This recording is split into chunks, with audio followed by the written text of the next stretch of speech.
Hello guys, welcome back to the channel Kick Off with Rome.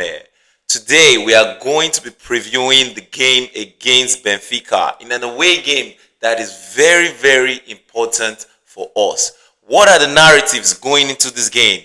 It is Alvaro Arbeloa against Mourinho, his former coach, and it is Alvaro Carreras going back to Portugal to play against his former team Benfica. I'm going to be giving you 5 keys that we need to win this game, give you my predicted starting 11, and of course, give you my official match predictions. This game is very important to us. Reason because we want to qualify directly to the knockout phase without going to the playoffs. And if we can secure a top 4 spot, we can afford playing all our second leg at home, which is a very great advantage for all teams that will make that top 4. So this is the starting 11 that I think Arbeloa is going to put out there. I think he wants to be a little bit consistent with his starting 11. Of course, Rodrigo is back, but I don't think he's going to start. He's not yet fit enough to start. So Franco Mastantuono is going to be playing that left wings. Kylian Mbappe playing in the 9, and of course Vinicius Junior, the undisputed starter at left wing. In midfield, we are going to be seeing Jude Bellingham and Adagula in that 8 and 10 role, kind of flirting with each other, one going forward and one going back. And of course, my boy Tchouaméni is back. He's going to be playing the holding midfield role. And at the back, we're going to be seeing Alvaro Carreras playing at left back, Dean Howson and Asensio playing at centre back. Why? Because Militao is not back, Rudiger is not back. And do you want to be seeing Alaba playing out there? I don't think so. And at right back, I think Fede Valverde is still going to be playing there. Though Trent Alexander-Arnold is back, but he's not fully fit. He's training again. He's going to be back. Even though when Arnold is back, I still want to see Valverde playing at that right back. But I just think he's a more solid option for big games. So here are my 5 keys that I think we can use to win this game comfortably. 1. We need to press Benfica out of the skin. Our intensity level needs to be high off the ball. We need to press very well and we need to press coordinatedly. We are playing away to Benfica at home. Benfica needs a lot of things to go right in this game for them to be able to even make the playoffs. 1, they need to win us. 2, they need decisions to go their way from other teams. They need some other teams to lose and kind of like draws so that they can make the playoffs. So they'll be going at that game right from the get-go. If we feel comfortable and think, okay, we're just going to do our thing and win, they are going to surprise us. So we need to press Benfica very high, win the ball high up the field, create turnovers, and look for ways to score goals. 2, we need to score an early goal. If we can get an early goal early in the first half, we are going to control the tone of the match. We are going to set the pace of the game and control the game just the way we want it. Getting an early goal is very important. Even like get 2 goals in the first half, that would be really amazing. I really want my team to be scoring lots of goals in this game. I want us to score nothing less than 4 to 5 goals in this game. So if we can get an early goal, that will set the tone of the game for us. 3, our midfield needs to be better in this game.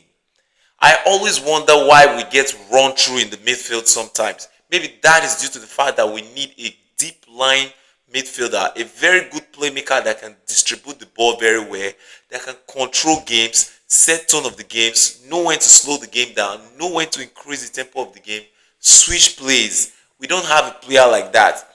Toni Kroos used to be the player doing that for us, but we failed to replace him.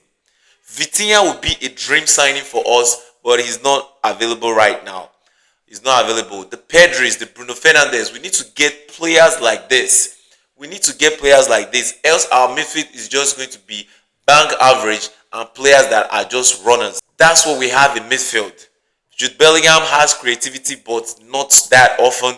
Ada can create, but sometimes he just gets bullied off the ball, and sometimes he just kind of hold the ball too long. Bellingham holds the ball, and sometimes that chance to counter is gone. That chance to create is gone. He holds the ball sometimes too long, and even Gula also does that a little bit, but he's a little bit better than Jude in holding the ball. In this game, I would want Jula to be at the 10 and Bellingham to play in the 8th position. They can switch it sometimes, and Bellingham can sometimes crash the box. But Gula should play at the 10 more. This is what I want. I essentially want our midfield to be better. Some games we'll be controlling the games, and before you see, we just get run through in the midfield. This needs to stop. I really want us to get a very good playmaker in the summer transfer that is coming. Nico Paz is coming, boys. Where is he going to play? I don't see him as that kind of player that can play in that position. No. So we really need to go into the market. Even if we want to downgrade a little bit, we can get Angelo Stiller. He's that profile of player. He can do a job similar to that profile. 4, our defense needs to be better. We really need to defend better in this game because Benfica are going to attack us. They are not just going to sit back. We are going to their home stadium and they are going to attack us. They are going to give us a run for our money. So we need to defend well. In the last game against Villarreal, Hoyson and Asensio were pretty much decent. They defended very well. Of course, we know Fede Valverde is going to put in a great defensive work every game. And Alvaro Carreras, I really feel he has been our best signing this summer so far because he hasn't really put a foot wrong apart from that Atletico Madrid game. He has been amazing so far. He's going to do his job well. So the centre backs really need to raise their level much more than they did against Villarreal, and they need to find consistency. I'm a little bit scared for Asensio because he's playing with injury. He's not fully healed, but he wants to put in for the team. He wants to play for the team because we are really shorting on centre backs right now. This is why I was crazy why we allowed Man City to sign Maguire, because we were shorting that position and Maguire didn't really cost much. But you know Perez with our philosophy of we don't sign players in January, they are no good players in January. But what the fuck? Gueye is a good player. We are supposed to sign him and we fucked up in that area. Key number 5, Pavlidis. Yes, I'm going to say his name again, Pavlidis. He's a hot form right now, averaging a goal per game. He has been scoring for form. Yes, I know the Portuguese league is a kind of easy than other leagues, but you just can't take that for a risk because this guy is good. I tell you what, if we give him chance, he's going to score. So we just really need to give him a very good man marking. Don't let him have the space to shoot. We should just kind of block every space and not let him have his day, because if he has his day, I tell you, man, he's going to score. So that is the 5 keys that I think we can use to win this game.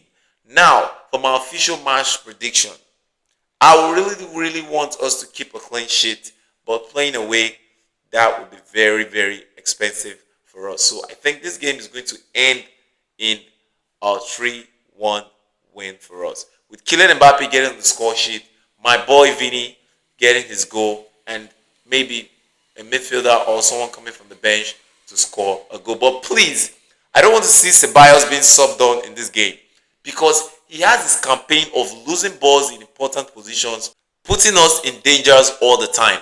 Even Kamavinga tends to play like that sometimes, taking unnecessary risk, holding the ball too long, getting caught in possession, and forcing oppositions to create turnovers against us and hitting us on the counter. This is what I don't want in this game. That's why I say our midfield needs to be better.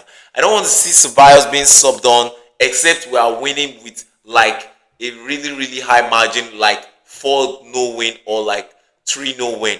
That is what I can afford Ceballos to being subbed